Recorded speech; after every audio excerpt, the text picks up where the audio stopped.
Welcome to episode 1 of the Be in the Know podcast, brought to you by Stiles Financial Services. I'm your host, Kristine Iten, Corporate Retirement Plan Specialist here at Stiles. Each episode of Be in the Know, I invite a special guest and we pick a relevant topic and attack it from all angles. This episode, my guest is the wonderfully brilliant Susan Stiles, President, Founder, Head Honchess of Stiles Financial Services. Join us for a trip down memory lane as we discuss change, adapting, and perseverance. So I wanted to kind of get an idea from you. The goal of this is to provide information, inspiration for people that are up and coming in their working years, and whether that's with financial information, career information, negotiation, family issues, any of that. So just kind of being a source, because everything really is tied together with financial health and wellness. So first, I will start with, let's start with your background. Now, I've heard your story, but not everybody has. So you've always been a mover, a shaker, a hustler, if you will. When did that start, and how did you get to where you're at now? Thanks for having me, Kristine. And that is a loaded question. I've got to really go back into the far reaches of my memory and start pulling information out for you. Yeah. And as all of my team knows, you hear about different things at different times, and a lot of times you hear it for the first time. Mm-hmm. So right now, what's coming to mind is, I've been working my whole life. Yeah. I started when I was 11 years old. I think you know that. Yeah. I had my own little babysitting business that I cultivated by writing out index cards, 3x5 index cards. In your generation, you may not even know what an index card is. Yes, some of our listeners may not. Yep, no, but back then they were just this little white 3x5 card with lines on them, and I put on there my name, where I lived, my phone number, and by the way, that phone rang into a single phone in our house. It was a black dial phone, on the wall. And the real big thing with that phone is when we got the long cord. That was a real big thing. Yeah. So that dates me. And on that card, I said that I was available for babysitting, that I liked babysitters, that I liked children, and I liked babysitting, and that I was a really good student, which I was, and that I was also available for house cleaning. So lo and behold, the phone started ringing, and I was getting all sorts of jobs, and to the point where I was literally booked every day of the week, and that did include some regular cleaning jobs as well as regular babysitting jobs. And that went on for a couple of years, and I started to have to farm some jobs out to actually my brother, who was a little younger than me, and some of my girlfriends. So you already started a team even as a teen. Yep. So I did that, and then when I turned 13, I had a chance to work at the most popular restaurant.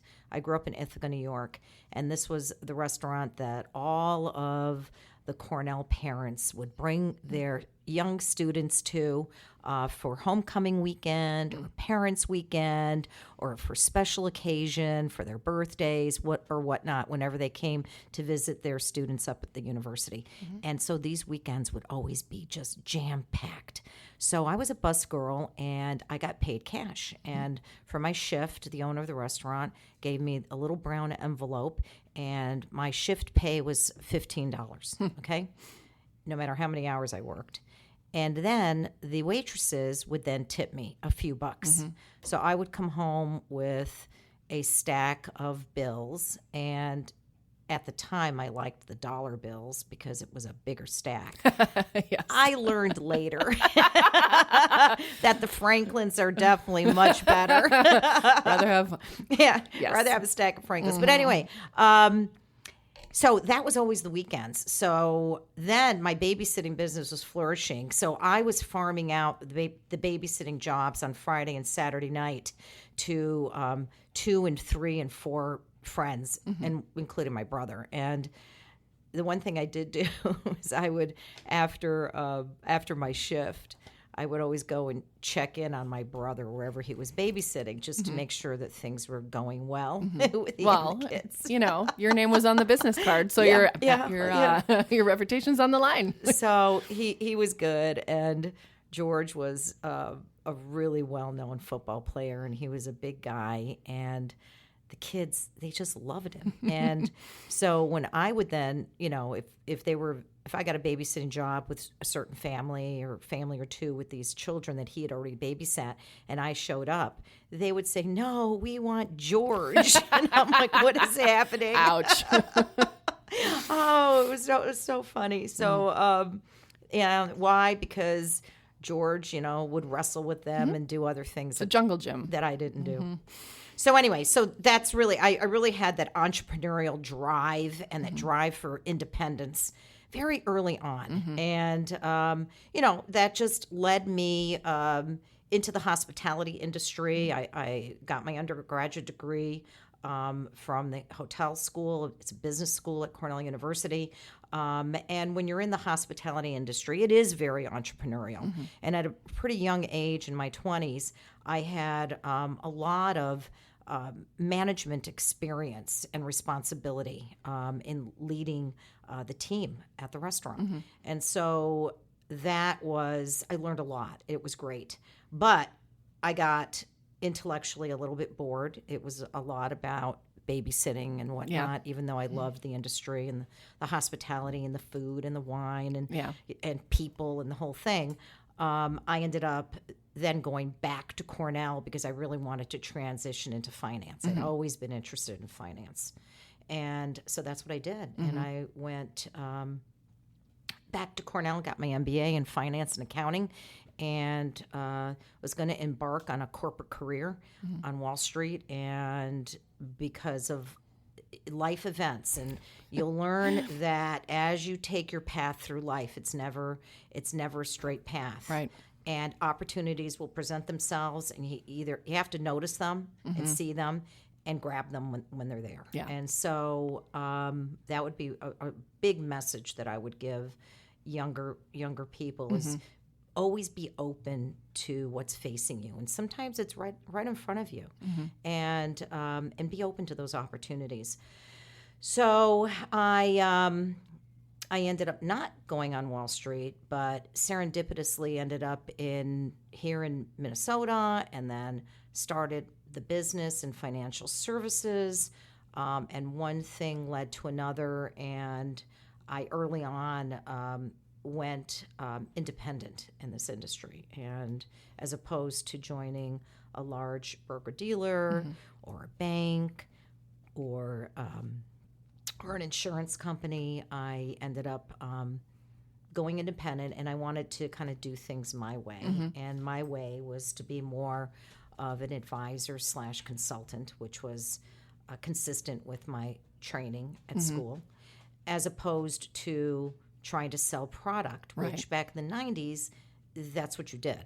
You sold product, you earned a commission, you ate what you killed. That's the way the industry is.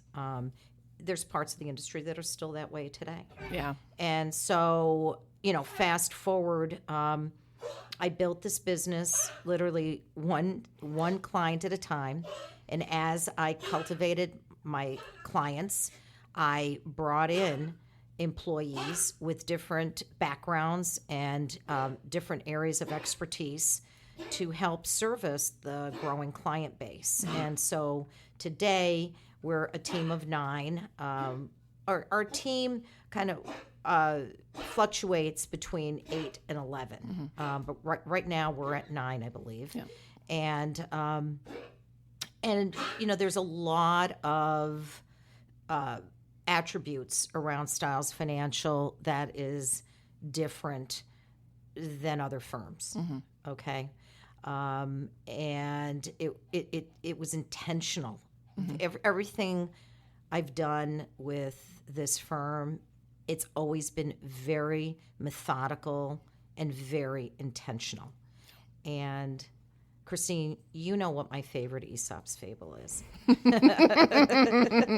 Yes. Yes. You want to share with? Oh, we can maybe save that one for the last question that I have. Okay. So, all right. Yeah. Yeah. So then here we are today, right? So kind of going off of what your story was in there. So your background is not in the financial services industry, but how has working in other industries given you an edge or maybe a different perspective working in this field? Well, I originated in the hospitality industry, and even though that wasn't considered financial services, the one thing, and I actually remembered this today, and I forget what triggered this memory, but something I was listening to or reading. In the different restaurants that I ran in Chicago and New York City, I was very, very financially savvy. And one of the restaurants that I became a general manager of, that restaurant was operating in the red, which means it was losing money. And I worked really hard, and I turned it around. By the time I left, that restaurant was profiting and making money. Yeah. And in order to turn it around, I had to make some pretty tough choices, but they were right. And I did that with a couple of other restaurants as well. So I've always had that financial knack to run businesses and make sure that, they are being run efficiently, that they're profitable, that they make sense, that revenues are being monitored, and that expenses are being monitored. And so that's always been part of, my backbone, if you will. Yeah. And that's what makes me, a good entrepreneur. Right. Because it's not just about being a financial advisor. I'm actually an entrepreneur running a business. So Yes. I have to make sure that the business is financially solvent, even when the economy may be going through up and down cycles. And I've certainly experienced challenges over the years when the economy has pulled back, when market cycles have impacted my business, and had to be swift and be able to tighten my belt if I need to, and be smart about some of the decisions that I made in trying to grow and build the business. So that aspect of running the business is a little bit different than the actual advice and the financial planning and running portfolios. The skills to do that are a little bit different, but there is a little bit of an overlap. Yeah. It is. I've always been good with numbers. Yeah. And, I've always been math was always my favorite subject, quite frankly. So I've taken it's counting those dollars. Yeah, back to the Benjamins versus Washingtons. Right. I know. Once you figure out numbers, there's no Right. going back. But Yeah. it is a good skill to have. And unfortunately, one of my passions is financial literacy because it's just not taught in schools. So, Right. Yeah. Buddy, you okay? Thank goodness. Yeah, we do have a guest in our furry friend. a little furry friend. Yep. Who wants to add his 2 Yep. cents? He's got a lot to say. He sure does. Yeah. So I would ask you, in this industry that we are both in, it has historically been very male-dominated. Oh, yeah. So how have you not seen change in the industry over your tenure in it? Well, I mean, I've seen a lot more women enter the industry, and I think it's great. More so on the private wealth management side than the retirement plan consulting side that you specialize in, Kristine.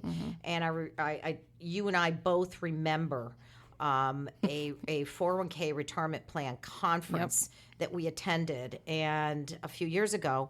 And during one of the breaks, we went to the restroom, and we walked in, and I said, "Wow, there's a line." I've always had these restrooms to myself. All yourself.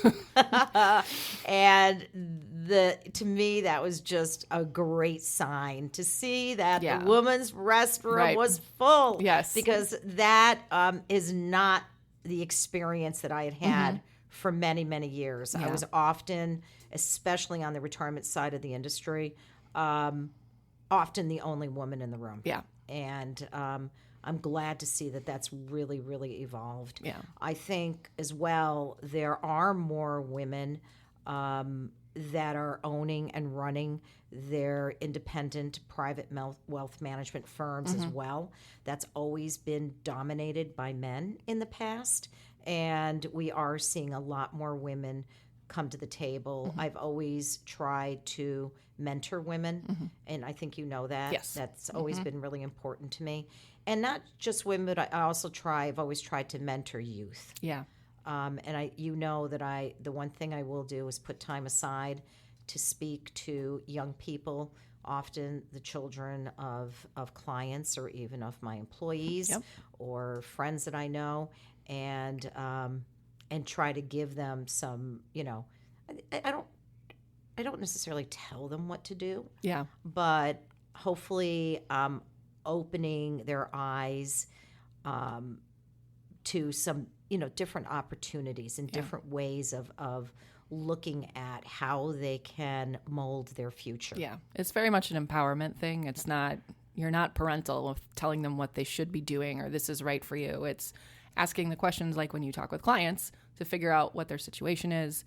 How can we tailor what this message is going to be for each person individually, because we are all different, just like our clients are all different, our staff is all different, everyone in the world is. So not everybody has the same path, but I think if there's more talking and conversation around it, the knowledge can get spread around more. It's not a pie where it's a finite resource, right? The more that we share, the more that we'll all know. So having the confidence to be able to say, yes, I can do that.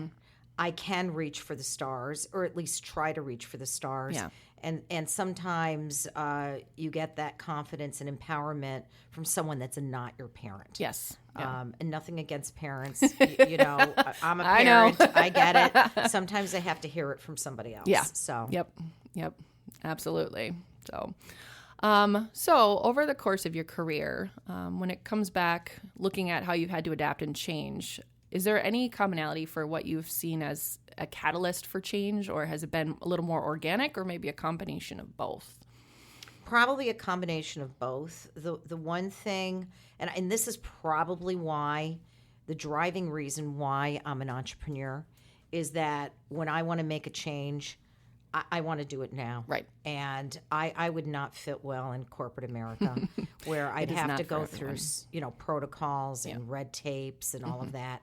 As you know, I think fast. Yeah. I come up with ideas and I implement.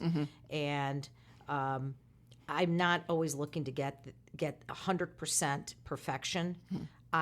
Because of the extra time it takes for that additional 10% to get the 100% perfection, it's time that can be utilized in other paths. Yeah. And if I can get to 90%, 90% of the time, I'm going to hit it. Yeah. And as you know, a lot of it has to do with judgment. Yes, the word of the year. Our word of the year here at Stiles Financial is judgment. Having thoughtful judgment about everything we do, every decision we make. So it's not just about strategic thinking skills or critical thinking skills. It's just stepping back and having good judgment about what we do, how we do it, where we're headed, and the different choices that we have in front of us and how we make those choices. Yeah. And when making those changes, how have you found it helpful to track progress, and when do you deem it to be a success? That's a good question, and that's a tough one. I probably tend to err a little bit more on the patience side. So I will try something new, and I will give it time to develop.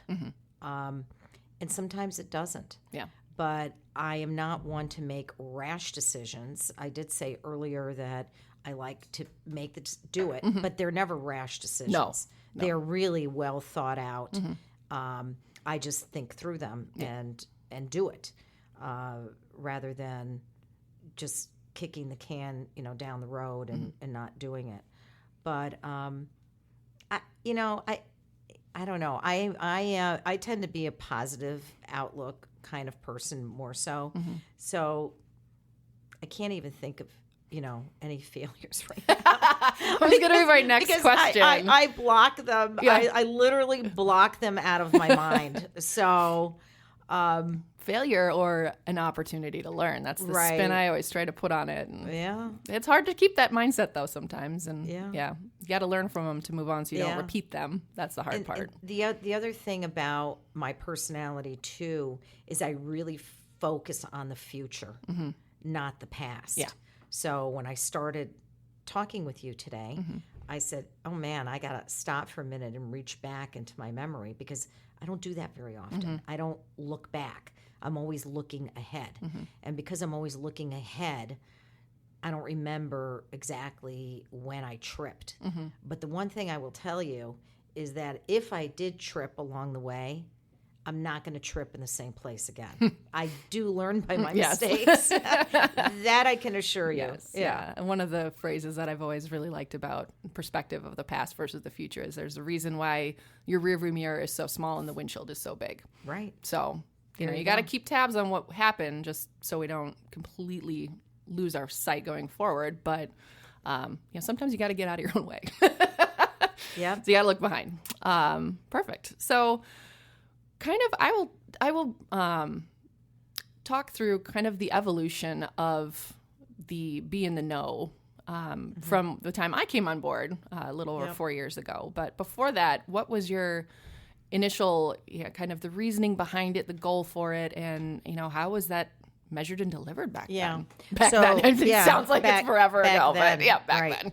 So, Be in the Know was an educational format that I came up with that was specifically for participants in the 401k retirement plans that we were consulting, okay? And it was for the participants and their spouses or their significant others. And the Be in the Know would feature a very specific topic, and it was in person. And we would do them Saturday mornings, and we would also do them one evening. And so we would run these pretty much every other week. So there were, we would have the same topic twice a week. So it would be on like Tuesday night, starting at 5:30 in our office, and then 9 a.m. on Saturday morning in our office. And we purposely selected those times and that and those days so that the average employee who can't get out of work and wants to participate could do so. And this was just another way of reaching out to participants besides the group education format, where it would include a spouse and or a significant other. So that's what we did. And we did that for several years. And then it evolved. After that, I think we then cut it back to one evening a week. And then it was really, if I recall, Kristine, it was really after COVID that we started doing it in kind of a web format. Yeah. And no longer in person. Once a month. We were always good at coming up with great topics. Oh, yeah. I mean, always. I mean, and doing a really good deep dive. And so we didn't run out of topics. Always had, good topics. And recently we've experienced that we're not getting the turnout we used to get. And maybe because COVID's now several years behind us, not as many people are into the Zoom web format like they used to be, and people have more flexible schedules, and they don't want to have to dial in at 5 o'clock. And want to be able to learn at their own time. And so that's where you and Glenn, who's our marketing manager here at Stiles Financial, you two came up with the concept of let's deliver this knowledge and these topics in a podcast format that anyone really can tune into and can pick it up, you can put it down. Yep. Yeah. And it was years back that we also opened it up, not to be just retirement plan participants, but we opened it up to clients, to friends of the firm, to centers of influence, whoever really wanted to participate. Yeah. So we opened it up. And I think that with this podcast format, it'll offer just a more flexible attainability for people. Portability.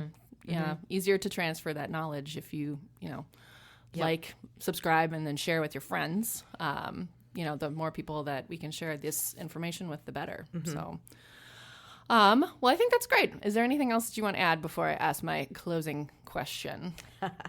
Which will be a loaded one. Oh, yeah. All right. No, I don't think so. Cool. All right. Take your cue. All right. So my closing question is going to be, what is or are some of the best pieces of advice that you've received over your time? That I've received? Yes. Well, I guess you kind of stumped me there. I don't know. Wow. That's a first.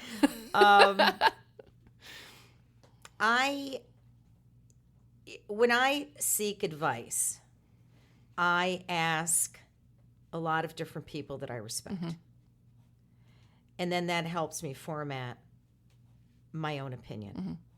So I think that is what's really helped me a lot, is that I haven't just had one person or one mentor. And even though I don't have a board, if you will, for the firm, a lot of times you have an advisory board. Yeah. Some firms have that. I do have an informal advisory board where I have a number of people that I will, share thoughts and ideas, and it'll help me formulate what I'm going to do or do next. Yeah. And the other thing is, I do like to read a lot. I like to see what's going on in the world. And a lot of times, I'll do research. Like, I love Google. I mean, I really do. It's sometimes a dangerous place to be, but there's so much out there. There's so much information.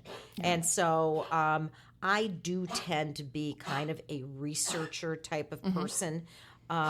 So I will research things out and be as observant as I can.